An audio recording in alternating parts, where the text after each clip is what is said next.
Alright, we are on episode 2 of season 1 of Black Mirror. 15 million merits. That is a play on 15 minutes of fame, because that's exactly what we get in this futuristic world. A guy by the name of Bing, played by Get Out's Daniel Kaluuya, definitely said that name right. Daniel Kaluuya. He gets a chance for his 15 minutes of fame to be on this singing competition show and get out of his mundane, middle-class job. What's his job? Well, his job is riding a bicycle, because in this futuristic world, that's how they power everything, by millions and millions of people riding a bike. Now, I know what you're saying to yourself. That doesn't seem very practical. Don't they have couldn't they use wind and solar panels and stuff? Yeah, I know. It doesn't really make much sense. In fact, a bike powers basically no energy. We can see here, pedaling a bike at a reasonable pace generates about 100 watts of power. If you pedaled 8 hours every day for 30 days, you would generate about 1% of the energy needed to run a house. So yeah, this is not very practical, but this plays in later, and there might be something they're getting at, besides the implausibility that every single worker is now riding a bicycle in order to power this machine. And if you're not fit, well, you get to be a janitor, and they put you in this yellow jumpsuit and people hate on you. They even play this video game where the middle class gets to play a first-person shooter and shoot the janitors. Then we have the upper class, the people that manage to break out of this bicycle routine, you might say. And they're the ones who are running the television studios, the pornography studios, the singing competitions, and all the upper echelon jobs that everybody really, really wants.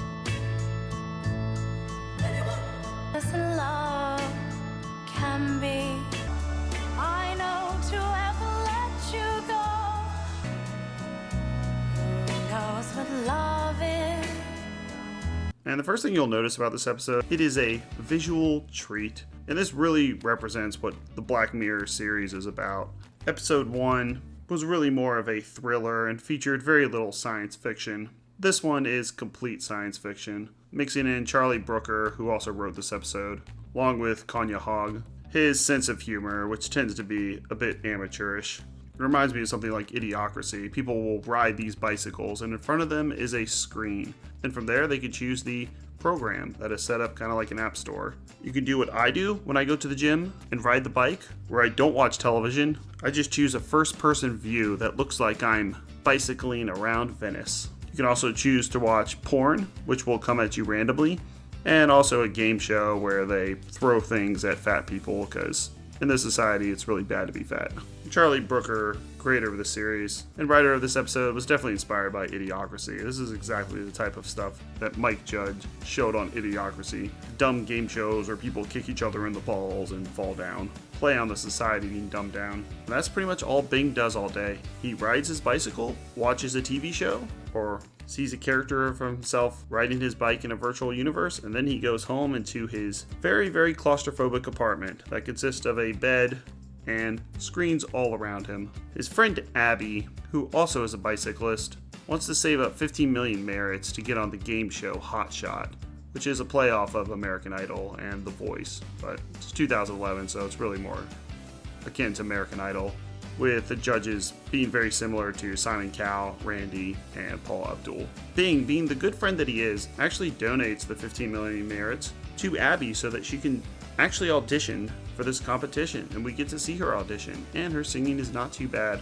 However, one of the judges runs a porn company, and he has something different in mind for Abby. Take a wild guess what that is. So this is the first instance that we see of a person making a questionable choice. Like, why would she accept this porn career? She doesn't seem very interested in doing this. But I think the social commentary here is a lot more reasonable than it was in the first episode, where the Prime Minister, I'm not even going to say it anymore, just watch the first episode. He does some weird things with animals. It's clear she doesn't want to do this, but the crowd is pressuring her, and she is given an opportunity to finally get out of the middle class and go into the richer echelon, where she's going to be broadcast on TVs. Realistically, sweetheart, it is that or the bike. Millions of people, that's who. They would give anything, do anything to be where you are now. And paid a lot more money and given a lot better living conditions. They also mention that before they go on stage for the singing competition, they give them a drink, wink, wink, wink, wink, that lowers their inhibitions. This is obviously some type of drug that they concoct so that they kind of do what the judges tell them to. And you see that this really isn't a singing competition as much as it is an audition for the judges to see people that they can put in different parts of the entertainment space. They don't care about her singing abilities. The crowd seems to like her. She's getting a little bit of fame, and so they just throw her into these porn movies that are played constantly in this society. Bing himself is understandably upset about this, and just like old school television, when these ads come at him showing Abby in these new movies by Wraith, he can't skip them without spending money of his own to skip the ad. They want you to see these things. They're going to keep you dumbed down. They're going to keep you compliant. They're going to keep you on that freaking bicycle. You better start cycling. You got to power some light bulbs or something. They never say this in the episode, but I do have a theory that probably nobody agrees with. I actually think these bicycles do nothing. It's a silly idea that in the future, where they have even better technology than we have right now, they would be powering things by bicycles. This makes no sense. I think this is a way to keep the population compliant and to give them something to do. Seems like they've reached a Wall-E-like society where everything is cheap. There's enough solar or wind power everything. And so my theory is they're just pretending that these people actually have to ride bicycles to power the lights and technology in movie studios and air conditioners and whatever else they have. Since it wouldn't be practical now to do that, I have no idea why in the future that would be practical. I mean, if they found some amazing technology where bikes could generate more energy than a nuclear reactor, why wouldn't they just have the bikes pedal themselves? They could just have like a little switch and you could just have some like little feet pedal itself if somehow this technology came out. So Bing himself is on a mission to save up another 15 million merits, and he works day and night on this bicycle in order to get enough money to buy another ticket, a golden ticket, on the singing competition Hotshot. But he does something a little different. Abby was a good singer and gave him what they said they wanted, a song. Bing is going to go in there with a large knife of glass tucked in his back pocket and really give them the business. No one stops me, not till I've said my piece, and you could do what you like. I swear to God, I'll kick your ass back to life, just so I could cut your goddamn head off. I think we should let him speak. But taking the one thing I ever came close to anything real about anything, but oozing around it and crushing it into a bone, into a jewel, then fuck you. Fuck you for having. This episode is really good. I've enjoyed every moment of it. Up until this speech, which I think is a little overwrought and nonsensical. Now, the actor Daniel does do a great job letting you feel the anger that he is feeling. Just the words coming out of his mouth are, I think, poorly written.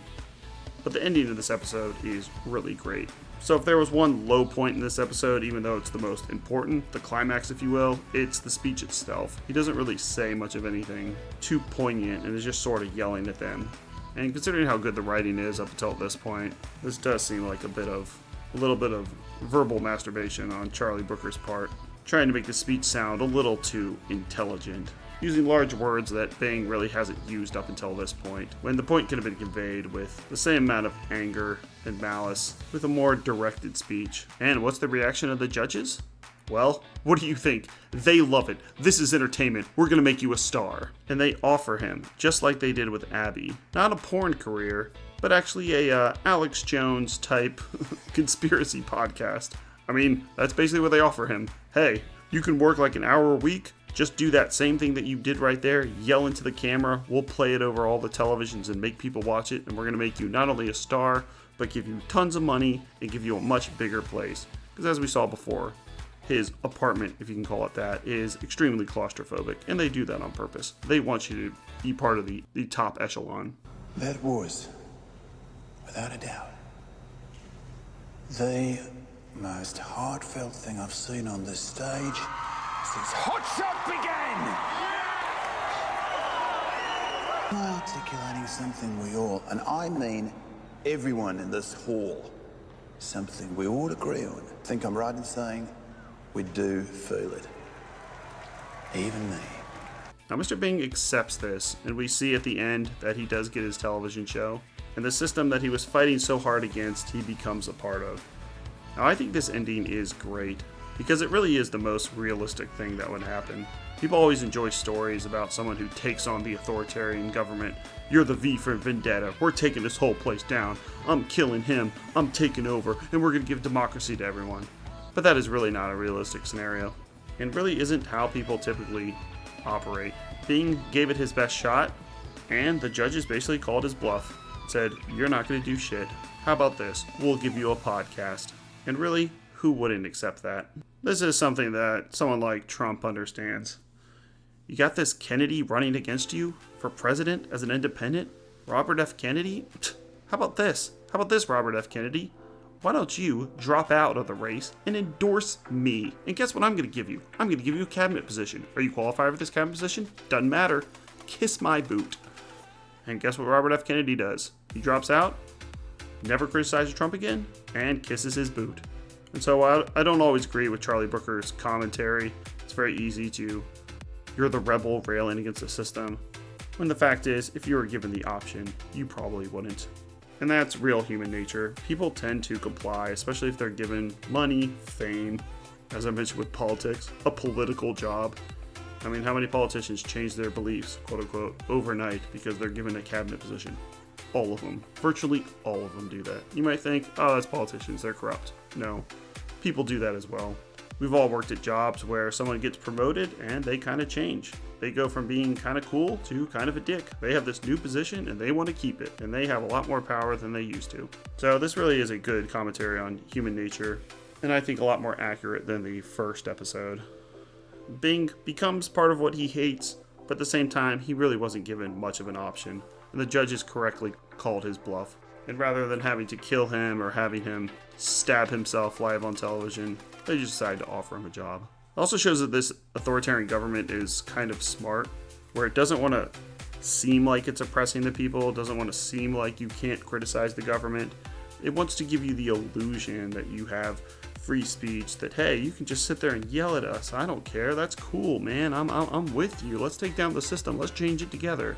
When in reality, they just know if they get you closer to your orbit, just like in politics. I know I mentioned Trump before, but that's what Trump does. He welcomes people into his orbit, even people that hate him, and knows that now that they're in his orbit, they're not going to criticize him anymore. Is this good? In some ways, I don't think it's very good, but it is smart. Keep your friends close and your enemies closer, and if you can convert your enemies into being your friends, into bowing down to you, do that as well. So I'm going to give 15 Million Merits a solid 8 out of 10. It's very close to a 9. I think if that speech was a little better, I was kind of laughing at it like, wow, this is really overwritten and getting a little ridiculous here. It would have got a 9, but they should have kicked it off with this episode, not the national anthem. 15 Million Merits is where you should start your journey. Well, no, you should watch every single one of them, just like I'm going to. You get great visuals, great acting, an original story, and also science fiction's been done a lot, but a pretty original universe as well. Even though the implausibility of riding bikes to generate power for the society is not accurate, it still is unique and visually really interesting. And like I said, I think they're trying to say that's the middle class and that we're all in a bit of a rat race. 15 Million Merits is great and is on Netflix. Next up is the last episode of Season 1. There's only 3.